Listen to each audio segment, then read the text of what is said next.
The dust rising from the main street of Redemption, Texas, carried secrets that would destroy a man's reputation in the summer of 1877, and Clara Bennett watched from the mercantile window as those secrets took physical form in the hands of three vengeful men. She had been arranging bolts of calico fabric when the commotion outside drew her attention, her fingers pausing mid-fold as she recognized the tall figure of Jack Morrison being dragged toward the center of town. Jack was a cowboy who worked the Crossed Rivers Ranch just outside town, a man known for his quiet demeanor and honest work ethic. Clara had noticed him many times over the past year, his respectful nods when he tipped his hat to her, the way his hazel eyes seemed to hold both sadness and strength.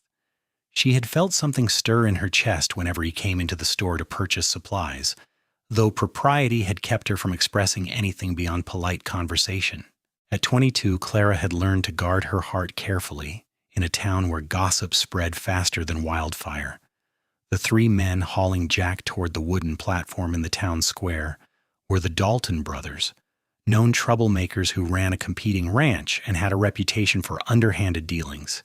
The eldest, Wade Dalton, held a leather satchel in his meaty fist, his face twisted in a cruel smile that made Clara's stomach turn. She abandoned the fabric and moved closer to the window, her heart beginning to race as a crowd gathered. "Folks of Redemption," Wade Dalton's voice boomed across the square, silencing the murmuring crowd. "We got ourselves a thief and a coward right here. This man, Jack Morrison, who you all thought was so upstanding, has been stealing from hard-working ranchers for months." Clara's breath caught in her throat. Jack stood with his hands bound behind his back, his jaw clenched, and his face pale beneath the dust and sweat. She could see the tension in his shoulders, the way he held himself upright despite the humiliation being thrust upon him. Something in his posture told her this was wrong, that whatever the Daltons claimed was a lie designed to destroy him. Wade reached into the satchel and pulled out a stack of documents, waving them dramatically for the crowd to see. "These here are bills of sale, forged with Jack Morrison's signature. He's been rustling cattle and selling them under false pretenses, pocketing money that belongs to honest men. But that ain't even the worst of it." The second Dalton brother, Curtis, shoved Jack forward, forcing him to his knees on the platform. Clara's hands pressed against the window glass, her protective instinct flaring despite barely knowing the man. Around her, the other customers in the mercantile had crowded to watch, their whispers filling the air with speculation and judgment. "Jack Morrison here also ran away from a ranch up in Montana 5 years ago," Wade continued, clearly relishing every word. "Left his employer high and dry after taking payment for work he never completed. He's been living here under false pretenses, pretending to be something he ain't, a man without honor, without backbone, a coward and a thief." The crowd's reaction was immediate and harsh. Voices rose in anger and disappointment, calling for justice, for punishment, for Jack to be run out of town. Clara watched Jack's face, saw the way his eyes closed briefly as the accusations washed over him like physical blows, but she also saw something else. Resignation mixed with a quiet dignity that spoke of a man who had expected this moment, who had been waiting for his past to catch up with him. Without thinking, Clara grabbed her shawl and pushed through the mercantile door, stepping out into the harsh sunlight. Her father would disapprove of her involving herself in such matters, but he was away on business in Austin and would not return for 3 days. Something deep in her soul demanded she act, that she not stand by while a man was destroyed without anyone speaking in his defense. She walked through the crowd, her presence causing people to step aside. Women in Redemption held a certain social power, and Clara's family was well respected. Her late mother had been beloved in the community, and her father owned not only the mercantile but also considerable property around town. When she reached the front of the crowd, she looked up at the platform where Jack knelt, his eyes now open and fixed on some distant point beyond the gathered townspeople. "Mr. Dalton!" Clara's voice rang out clear and steady, though her heart hammered against her ribs. "What proof do you have beyond documents that could have been forged by anyone, including yourself?" Wade Dalton's face reddened with anger. Miss Bennett, with all due respect, this ain't women's business. These documents speak for themselves. Documents can be fabricated, Clara insisted, moving closer to the platform. I have kept the books for my father's store since I was 16 years old. I know how easy it is to create false records. Where are your witnesses? Where is the testimony of those he supposedly stole from? The third brother, Lyle Dalton, sneered at her. You defending this man because you got a soft spot for him. Miss Bennett? That ain't going to change the facts. Clara felt heat rise to her cheeks, but refused to be intimidated. I am defending the principle that a man deserves a fair hearing before being condemned. This is not justice. This is a lynching of reputation, and I will not stand by and watch it happen. Sheriff Tom Bridges finally pushed his way through the crowd, his weathered face showing both frustration and concern. He was an older man who had kept the peace and redemption for nearly 20 years, and Clara knew he valued order and fairness. All right, everybody calm down. Wade, you bring these accusations to me first before making a public spectacle? Wade's jaw tightened. We brought them to you last week, Sheriff. You said you needed more evidence. Well, we got more evidence, found these documents hidden in Morrison's bunkhouse at the ranch. That's a lie. Jack's voice was rough from the dust and the dry Texas heat, but it carried clearly. I never saw those documents before today. The Daltons have been trying to drive the Crossed Rivers Ranch out of business for 2 years. They want our water rights. This is all fabricated to discredit me and, through me, Mr. Henderson and his ranch. The crowd murmured at this, some seeming to consider Jack's words, others too caught up in the drama to think critically. Clara saw the sheriff's eyes narrow thoughtfully. Tom Bridges was not a stupid man, and the land disputes between the ranches were well known. Nevertheless, Wade said quickly, sensing he was losing control of the narrative, there's still the matter of Morrison's past. He abandoned his responsibilities up in Montana. That's the kind of man he is. Once a coward, always a coward. Jack's face went rigid, and Clara saw pain flash across his features before he locked it away behind a mask of stoic endurance. Whatever had happened in Montana, it was a deep wound, and the Daltons were twisting the knife with cruel precision. What happened in Montana, Mr. Morrison? Clara asked, her voice gentler now, directed at Jack rather than the Daltons. Tell us your side. Jack's eyes finally focused on her, meeting her gaze for the first time since she had stepped forward. She saw surprise there, and something else, a desperate gratitude that someone, anyone, was willing to listen. He swallowed hard, his throat working against obvious emotion. I worked for a ranch outside Helena, he began, his voice steadier now. The owner's son took a liking to gambling and drinking. He got himself deep in debt to some dangerous men. When they came to collect, they burned the bunkhouse where the ranch hands slept. 3 men died that night. I tried to save them, but the fire was too fast, too hot. I pulled out one man, went back for the others, but the roof collapsed. His voice cracked slightly, and Clara felt tears prick her eyes at the raw pain in his words. The owner blamed me, said I should have done more, should have somehow saved all of them. His grief needed a target, and I was convenient. He told everyone I had run away, that I was responsible for not preventing the fire in the first place. Maybe he was right.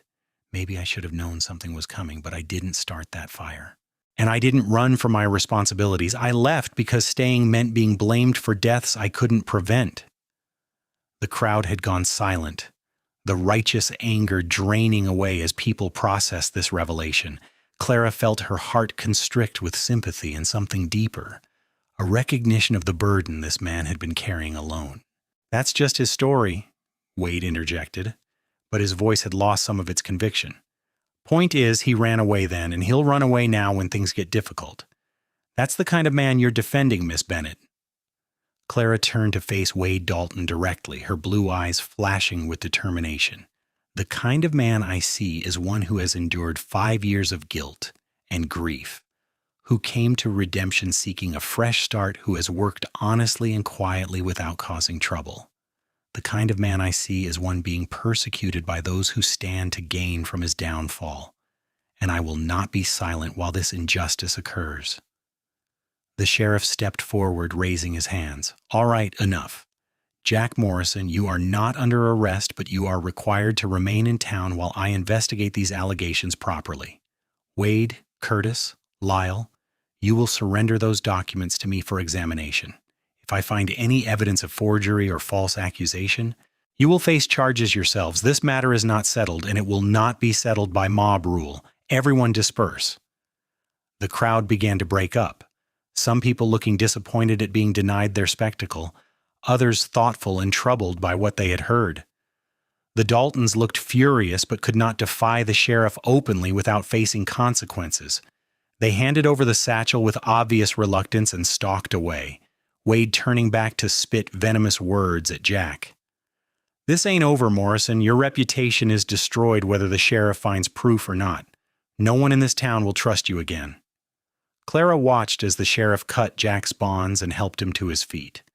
Jack rubbed his wrists, his face still pale, but his posture returning to its characteristic straight-backed pride. When the sheriff moved away to examine the documents, Clara approached the platform. Mr. Morrison, she said softly, looking up at him, I hope you will allow me to help you through this ordeal. What they did to you was cruel and unjust. Jack looked down at her, and for the first time she saw his expression fully unguarded.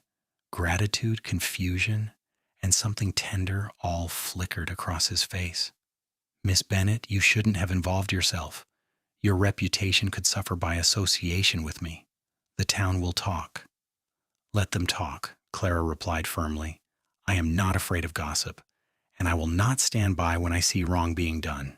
Besides, I believe you are innocent of these charges. The Daltons have always been unscrupulous in their business dealings. My father has refused to extend them credit multiple times due to their dishonesty. Jack stepped down from the platform, and standing this close, Clara realized how tall he was, easily over 6 feet. His presence was solid and reassuring despite the ordeal he had just endured. His clothes were dusty and worn from hard work, but clean and well-maintained. Everything about him spoke of a man who took pride in himself despite the shame others tried to heap upon him. Thank you, he said simply, his voice rough with emotion. I don't know why you stood up for me, but I am grateful. More than I can say. You can thank me by coming to dinner tomorrow evening, Clara heard herself say, surprising herself with her boldness. My father is away, but my housekeeper, Mrs. Chen, will be there as chaperone. I would like to hear more of your story if you are willing to share it. Jack's eyes widened slightly. Miss Bennett, that might not be wise. Like I said, people will talk. People are already talking, Clara pointed out. I would rather give them something worthwhile to discuss. Will you come? 6 o'clock? After a long moment, Jack nodded slowly. I will. Thank you, Miss Bennett. Please, call me Clara. I think after what happened today, we can dispense with quite so much formality.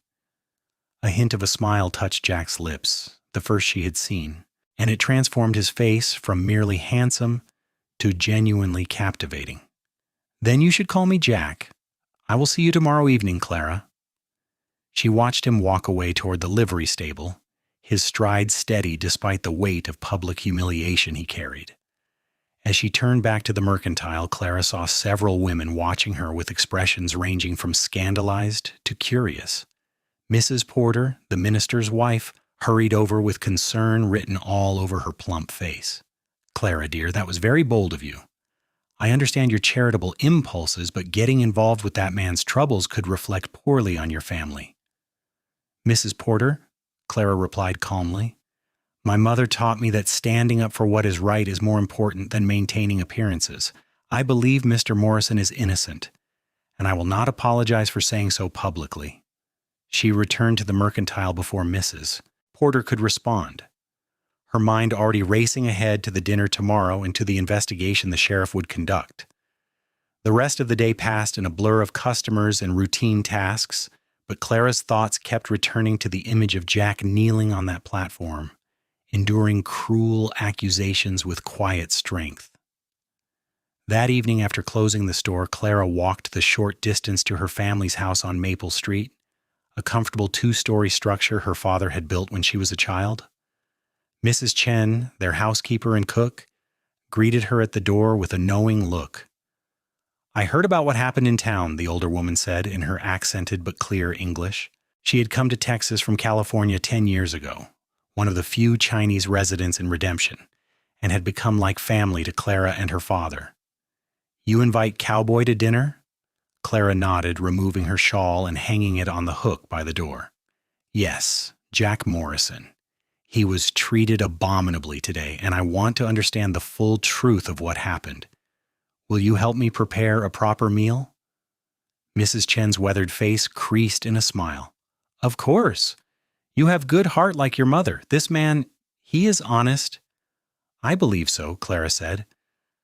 But I want to know for certain. My instincts tell me he is a good man, who has suffered greatly through no fault of his own. Then we make good dinner, Mrs. Chen declared. Show him someone believes in him. This is a powerful thing. The next day crawled by with agonizing slowness. Clara managed the mercantile with her usual efficiency, but her mind was partly elsewhere, thinking about the evening ahead. Several customers made pointed comments about the previous day's events, some supporting her stance, others critical. She maintained her composure through all of it, refusing to be drawn into arguments or justifications. Sheriff Bridges stopped by mid-afternoon, his expression thoughtful. Miss Bennett, I wanted you to know that I have been examining those documents the Daltons provided. There are some irregularities that concern me. The ink is too fresh for documents that supposedly date back several months, and the handwriting, while similar to Morrison's, has some inconsistencies. Clara felt relief flood through her. So you believe they may be forgeries?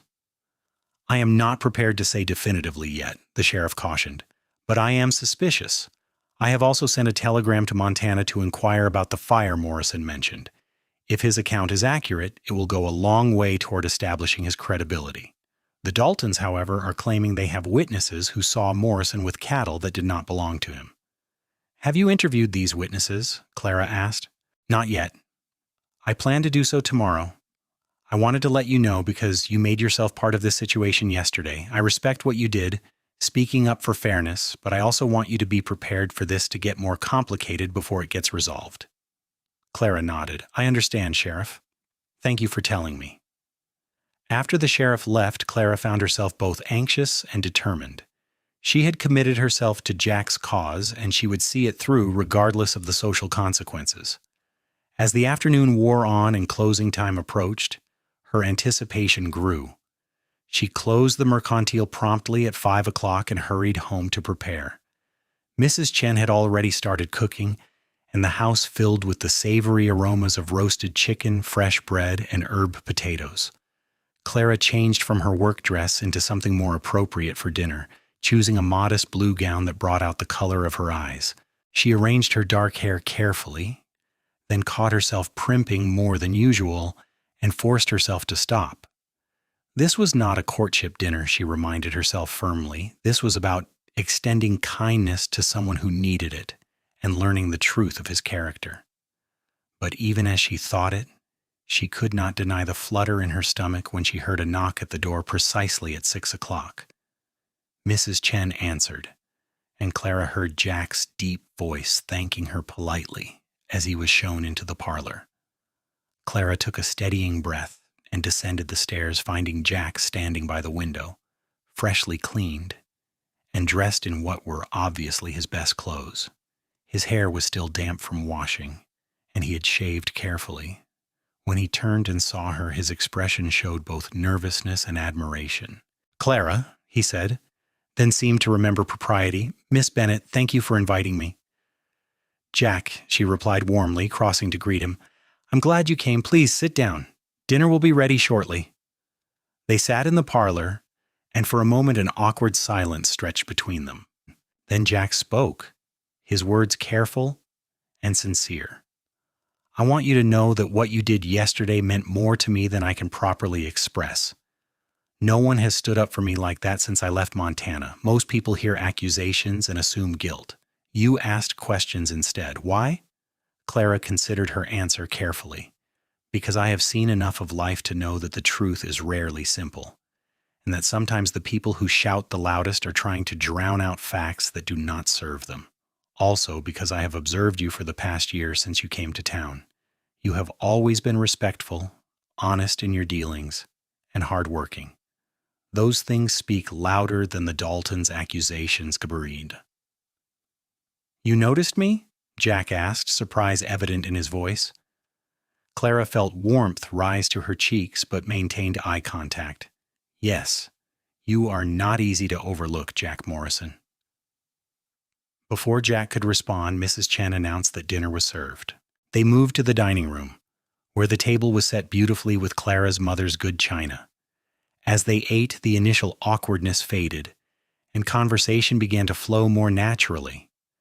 Jack told her more about Montana, about the ranch where he had worked, and the men who had died in the fire. His voice was heavy with grief that had not diminished over 5 years. I see their faces sometimes when I close my eyes, he admitted. Tom Wright, he had a wife and 2 little girls. Samuel Cruz, he was saving money to bring his mother up from Mexico. And Billy Parsons, he was only 19, his whole life ahead of him. I got burned pulling Tom out, but I could not get back in for the others. The guilt of surviving when they did not, that is a weight I carry every day. Clara reached across the table and placed her hand gently over his. You did what you could. You saved 1 life, and you nearly died trying to save the others. That is not cowardice. That is heroism. Jack looked at their joined hands, then up at her face, his eyes bright with unshed tears. The ranch owner did not see it that way. His son, the one whose gambling debts caused the whole tragedy, he died in the fire too. He was passed out drunk in the bunkhouse when the arsonist came. His father needed someone to blame who was not his dead son, so he blamed me. And you left rather than fight the accusations, Clara said softly. What was the point? Jack asked bitterly. A grieving father determined to blame someone, a whole town that knew the family for generations while I was just a drifter who had worked there 2 years. I had no chance of clearing my name, so I came to Texas, to redemption. The irony of that name is not lost on me.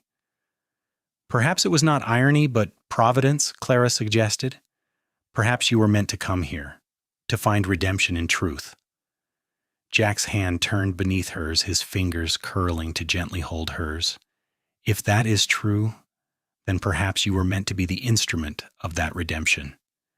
You have given me something I have not had in 5 years, Clara, hope. The intensity of his gaze and the warmth of his hand holding hers sent Clara's heart racing. She had not expected to feel this depth of connection so quickly, but something about Jack called to her soul. His pain resonated with her own losses, her mother's death 3 years ago, the loneliness of managing the store and household while her father became increasingly absorbed in business. They were both people carrying burdens, seeking something they could not quite name. Mrs. Chen's discreet cough from the doorway broke the moment, and they both pulled their hands back, suddenly aware of how intimate the gesture had been. Clara smiled at the housekeeper.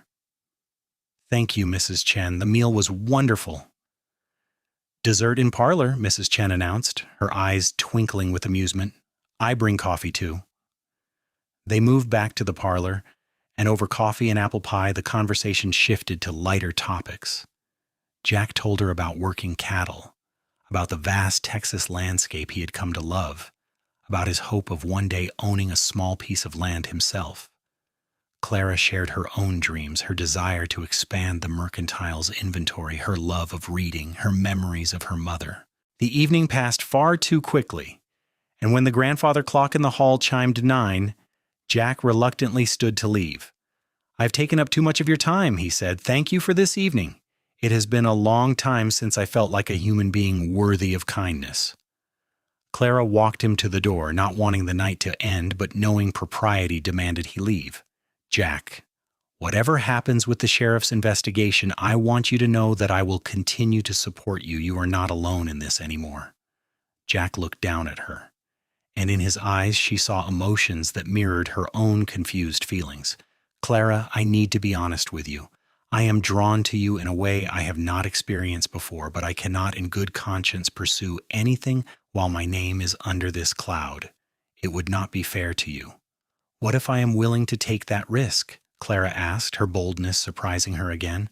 Then you would be taking a risk I have no right to ask you to take, Jack replied gently.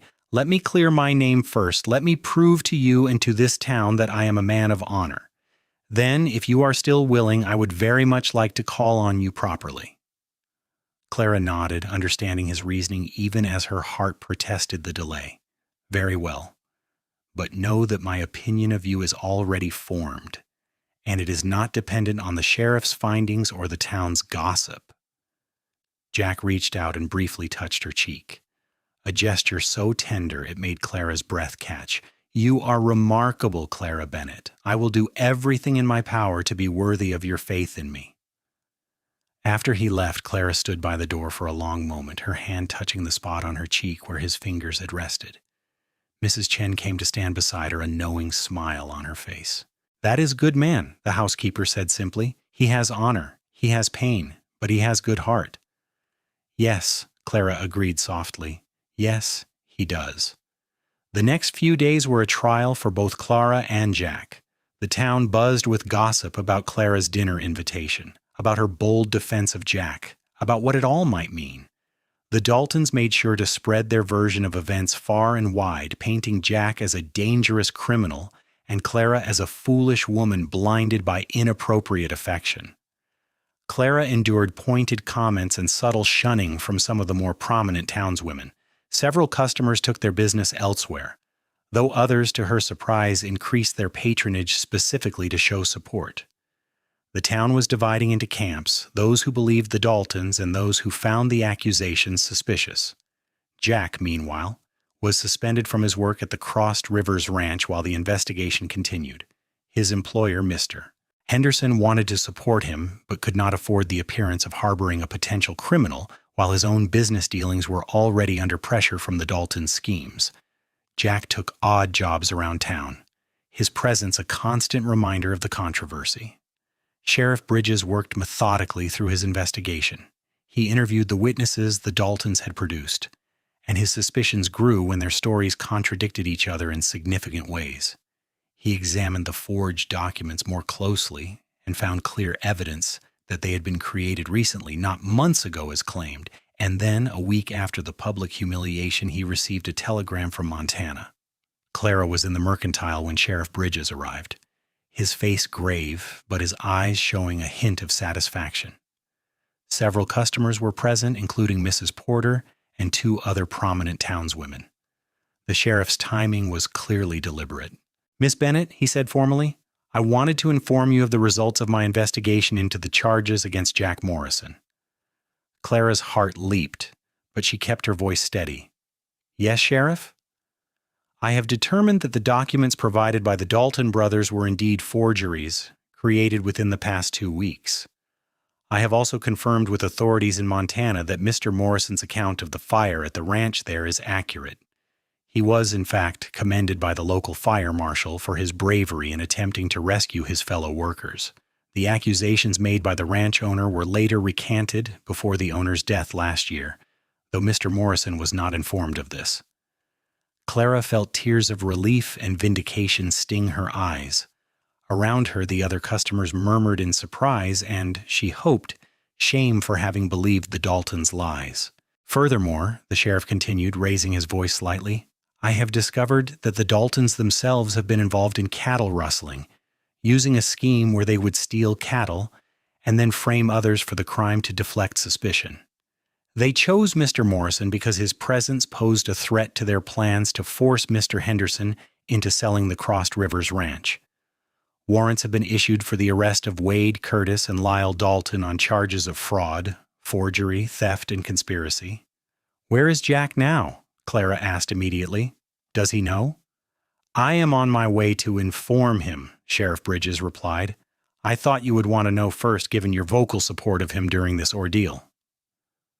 Thank you, Sheriff, Clara said, her voice thick with emotion. Thank you for conducting a thorough and fair investigation. After the sheriff left, the Mercantile erupted in conversation. Mrs. Porter approached Clara with an apologetic expression. My dear, I owe you an apology. You showed wisdom and discernment when many of us, myself included, were too quick to judge. That young man is fortunate to have someone like you in his corner." Clara accepted the apology graciously, but her mind was already elsewhere. She needed to see Jack, to share in his relief and vindication. She made arrangements for her assistant to watch the store and hurried out, heading toward the boarding house where Jack had taken a room. She found him on the street outside, standing with Sheriff Bridges. Even from a distance, she could see the weight lifting from his shoulders as the sheriff spoke. When Jack looked up and saw her approaching, his face transformed with an expression of such joy and relief that Clara felt her own emotions overflow. She stopped a few feet away, suddenly aware of the public setting and the eyes watching them. But Jack closed the distance in 2 long strides, and then she was in his arms, propriety forgotten, as he lifted her slightly off the ground in an embrace that was witnessed by half the town. "You were right," he said against her hair, his voice shaking. "You believed in me when no one else did, and you were right." Clara pulled back enough to look up at him, not caring about the tears streaming down her face. "I knew," she said simply. "I knew who you were, Jack Morrison. I saw you." The sheriff cleared his throat discreetly. "I will leave you two to celebrate properly. Mr. Henderson is looking for you, Jack. He wants you back at work immediately with a raise in pay for the trouble you have endured." As the sheriff walked away, Jack set Clara gently back on her feet, but kept his hands on her shoulders, his eyes searching her face. "Clara, I said I would wait to clear my name before pursuing anything between us. My name is cleared, so I am asking you now, properly. May I court you? May I try to earn the right to your affection?" "You already have my affection," Clara replied, smiling through her tears. "But yes, Jack Morrison, you may court me. I would like nothing more." The kiss they shared was chaste by necessity given their audience, but it held a promise of deeper feelings yet to be fully explored. When they finally drew apart, Clara saw several townspeople watching with expressions ranging from romantic approval to grudging acceptance. The tide had turned, and Jack Morrison was no longer the reviled stranger, but the wronged man vindicated. Over the following weeks, Jack's reputation was fully restored. The Dalton brothers were arrested trying to flee to Mexico and brought back to stand trial. The evidence against them was overwhelming, and they were sentenced to significant prison terms. Mr. Henderson not only gave Jack his job back, but also made him foreman of the Crossed Rivers Ranch, recognizing his loyalty and competence. Jack courted Clara with old-fashioned propriety and deep sincerity. They took walks along the creek that ran behind the town, shared dinners at her home under Mrs.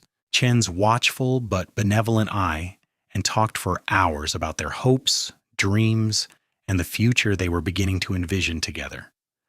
Clara's father returned from his business trip to find his daughter involved with a cowboy, a situation he initially viewed with skepticism. But after meeting Jack and hearing the full story of what had transpired, including Clara's bold defense and the subsequent vindication, he gave his cautious approval.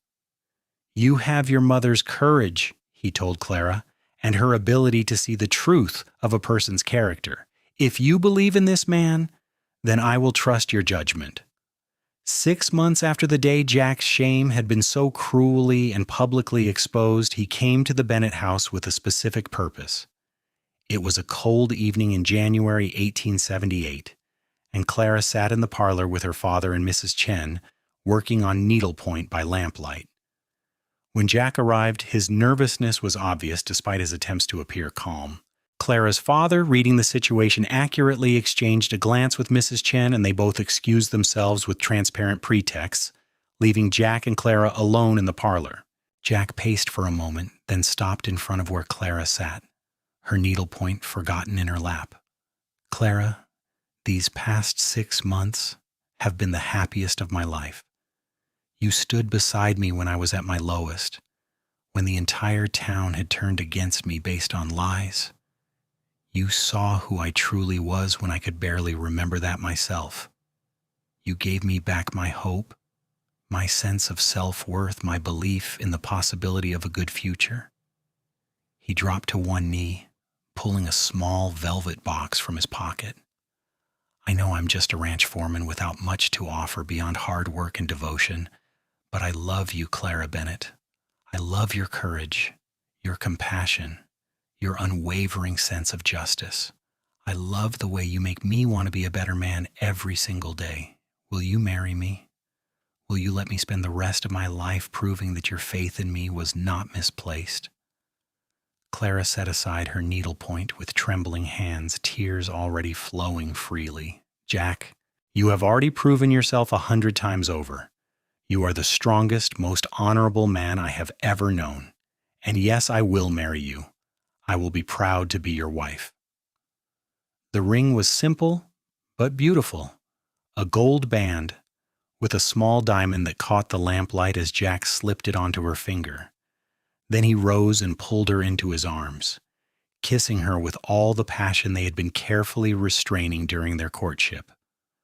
Clara melted into the kiss, feeling safe and cherished and wildly happy all at once. When they finally broke apart, both breathless, Jack rested his forehead against hers. I will spend every day making sure you never regret this decision, he promised. I could never regret choosing love, Clara replied. Never. They were married in the spring of 1878, in the small church at the Center of Redemption. The entire town attended, including Mr. Henderson and all the ranch hands from Crossed Rivers, Sheriff Bridges, and even Mrs. Porter, who had become one of Clara's staunchest supporters. Mrs. Chen wept openly throughout the ceremony, dabbing at her eyes with a handkerchief. Clara wore her mother's wedding dress, carefully preserved and altered to fit. Jack wore a new suit, purchased specially for the occasion, though he fidgeted with the collar until Clara reached up during the ceremony to still his hands with her own, smiling at him with such love that he visibly relaxed.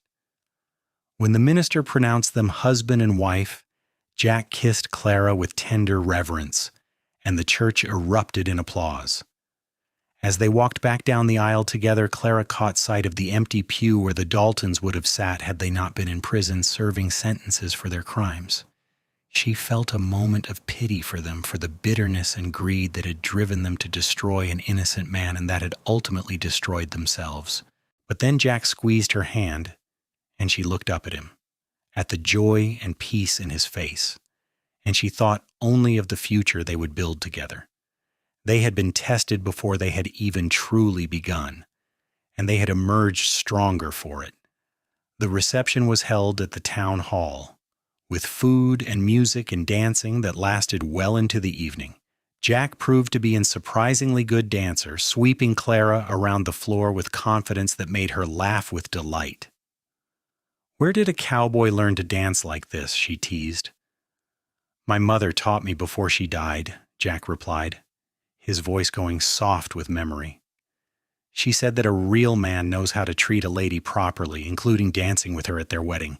I think she would have loved you, Clara." "I wish I could have known her," Clara said sincerely. "She raised an extraordinary son." They spent their wedding night at the Bennett house, which would now be their home. Clara's father had quietly moved into rooms above the mercantile, giving the newlyweds privacy while staying close enough to continue working with his daughter in running the store. Mrs. Chen remained as their housekeeper, refusing to leave despite Clara's protests that she and Jack could manage on their own. "You will have babies soon enough," Mrs. Chen declared practically. "You will need help then. I stay." Her prediction proved accurate. 10 months after their wedding, in January 1879, Clara gave birth to their first child, a healthy boy they named Thomas, after the man Jack had saved from the fire in Montana. Holding his son for the first time, Jack wept openly, all the grief and guilt he had carried for so long finally releasing its grip on his heart. "Tom Wright's daughters are grown now," he told Clara as she recovered from the birth. "I wrote to his widow, after we were married, to tell her about the vindication and about you. She wrote back saying she never blamed me, that her husband had died a hero's death saving others before the fire. She said she was glad I had found happiness and that I should name my first child after her husband if I wanted to honor his memory." Clara, exhausted but radiant, smiled at her husband. "Then we have chosen well. Thomas Morrison. It suits him." Jack leaned down to kiss her forehead gently. You have given me everything, Clara. A name I can be proud of, a home, a family, a future, all the things I thought I had lost forever when I left Montana. We gave those things to each other, Clara corrected. You gave me courage, purpose, someone to fight for. We saved each other, Jack. Life settled into a comfortable rhythm. Jack continued as foreman of the Crossed Rivers Ranch, earning respect and loyalty from the men under his supervision. His reputation as an honest and capable man spread beyond redemption, and Mr. Henderson increasingly relied on his judgment in running the ranch.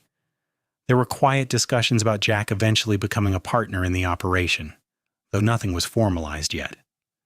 Clara managed the mercantile with her father, and the business thrived under their joint management. She proved adept at expanding their inventory and establishing new supply relationships, growing the store's reputation throughout the region. With Mrs. Chen's help, she also managed their household and cared for young Thomas, who grew into a robust and happy child. 2 years after Thomas was born, Clara delivered twin girls, Emma and Sarah, in the spring of 1881. The household became lively and chaotic with 3 small children, but Jack embraced fatherhood with the same dedication he brought to everything. He would come home from long days at the ranch and immediately scoop up his children, playing with them until Clara insisted they all sit down for dinner. On quiet evenings after the children were asleep, Jack and Clara would sit together on the porch, watching the Texas sunset paint the sky in shades of orange and pink. During one such evening, Clara rested her head on Jack's shoulder and reflected aloud on everything that had brought them to this moment. "Do you ever think about that day?" she asked. "When the Daltons exposed your past so cruelly in front of the whole town?" Jack was quiet for a moment, his arm tightening around her. "I do, but not with anger or pain anymore. That day was the worst of my life and the beginning of the best of my life, all at once. If it had not happened, you might never have spoken to me. I might have remained just another ranch hand you smiled at politely in the store. We might have missed this entirely." Clara lifted her head to look at him. "I like to think we would have found our way to each other eventually. Some connections are too strong to be denied by circumstance." "Maybe," Jack agreed, "but I am grateful it happened the way it did, as strange as that sounds. Being broken down completely, having every shame and failure exposed, it forced me to confront truths I had been avoiding. And it showed me who I could truly trust, who would stand beside me when it would have been easier to walk away. You could have remained silent that day, Clara. Most people would have. But you stepped forward, and in doing so, you changed everything." "I could not stay silent," Clara said simply. "Not when I saw injustice being done. Not when I looked at you and saw a good man being destroyed by lies." Jack turned to face her fully, cupping her face in his work-roughened hands. "You saw me, truly saw me, when I could barely see myself. That is a gift beyond price. Every good thing in my life now flows from that moment when you stood up in the town square and demanded truth and fairness. You are my redemption, Clara Morrison. You and our children, this life we have built. It is more than I ever dreamed possible." They kissed in the fading light, a kiss that held years of love and trust and shared trials overcome. When they finally drew apart, Clara smiled at her husband with infinite tenderness. "We redeemed each other," she said. "That is what love does. It sees the truth beneath the shame, the strength beneath the scars.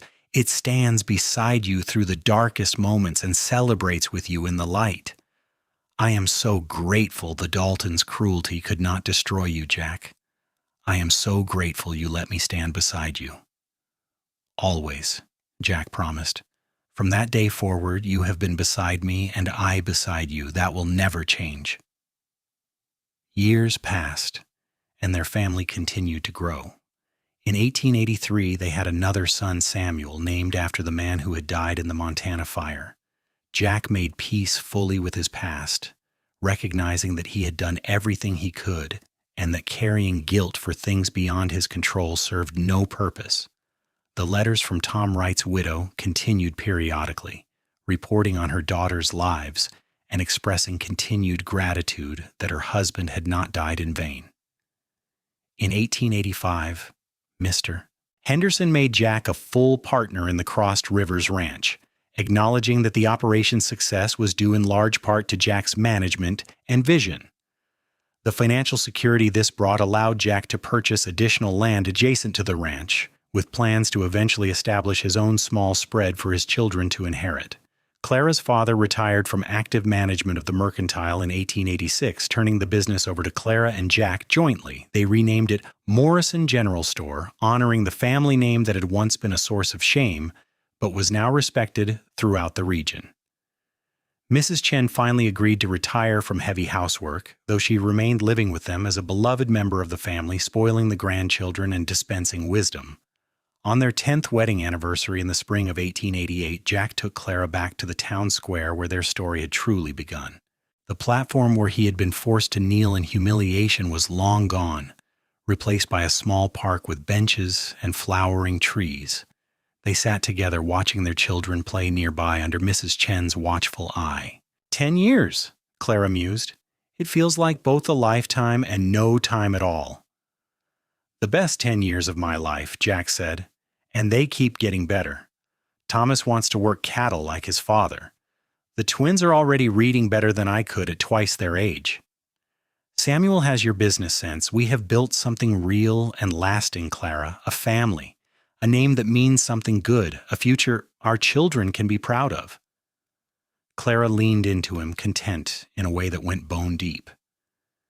You know what I think about sometimes? All the people who believed the Daltons' lies, who were so quick to condemn you. Some of them apologized later, but many never did. And yet we have this beautiful life despite them. Or perhaps because their opposition made us stronger.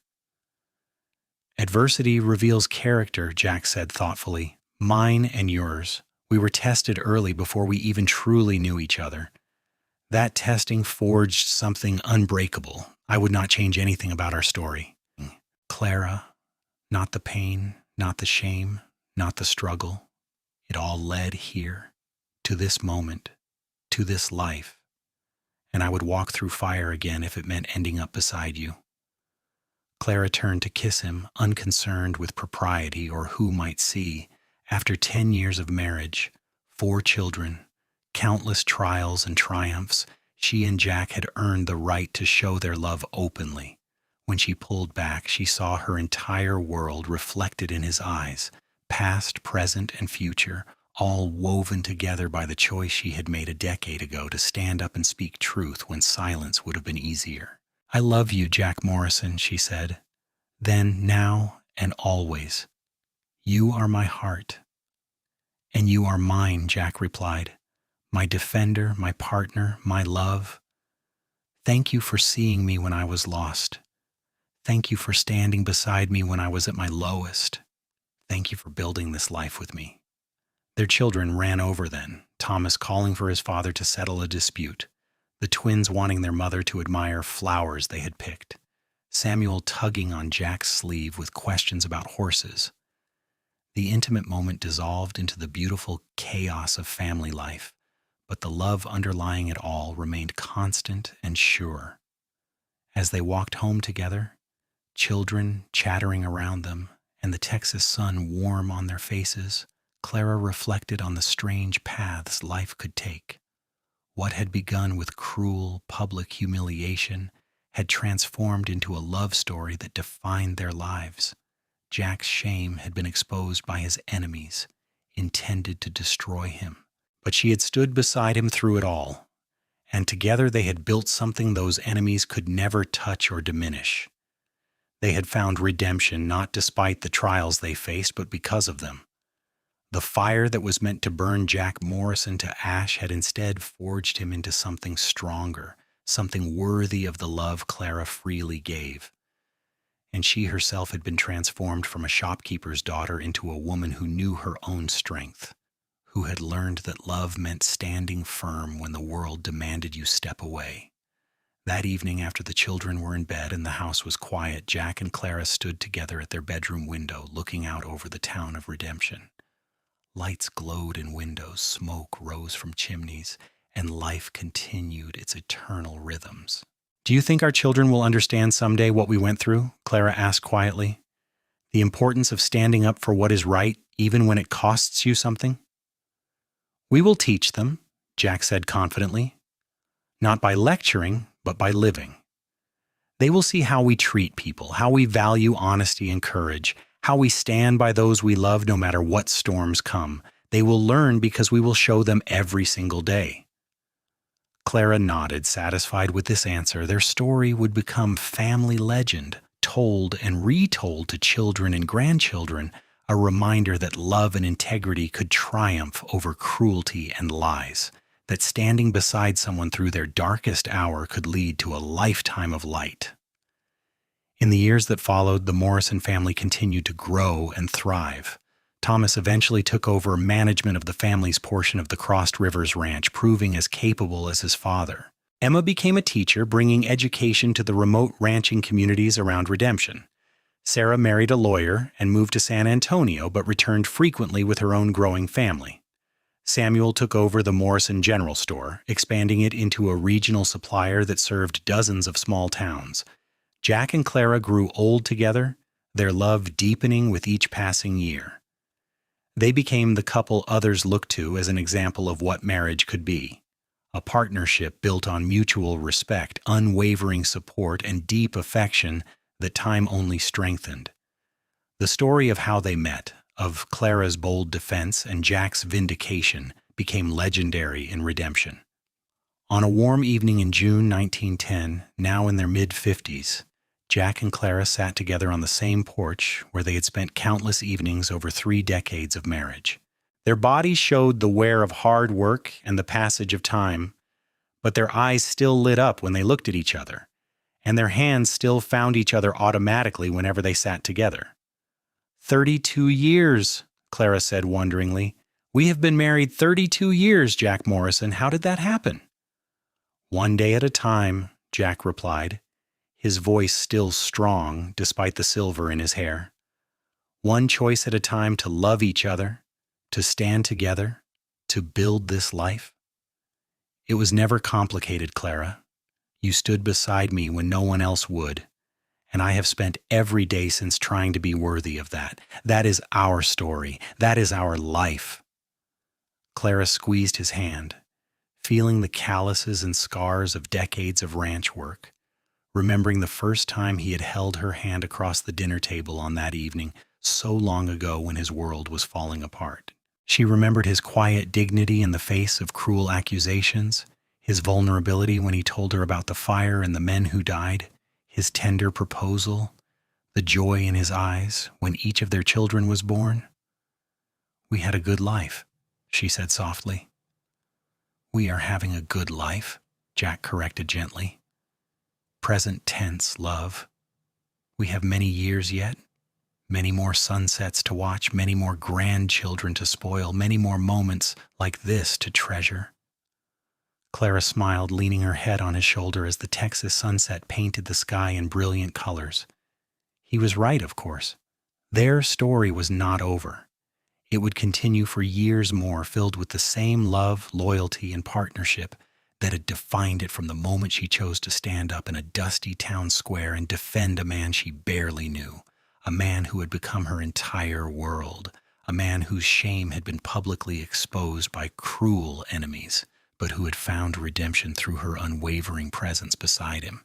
Together they had proven that love could triumph over hatred, that truth could overcome lies, and that standing together through darkness led inevitably to light. As the sun set over Redemption, Texas, Clara and Jack Morrison sat together in perfect contentment, their hands clasped, their hearts united, their lives a testament to the transformative power of love that refuses to abandon, that stands firm through every trial, that sees the truth of a person's character even when the world chooses blindness. Their love story had begun with public humiliation and cruel accusations, but it had become something beautiful and enduring, a legacy that would outlast both of them. And in the end, that was all that mattered. Not the beginning, but the journey they had traveled together and the love that had sustained them through it all.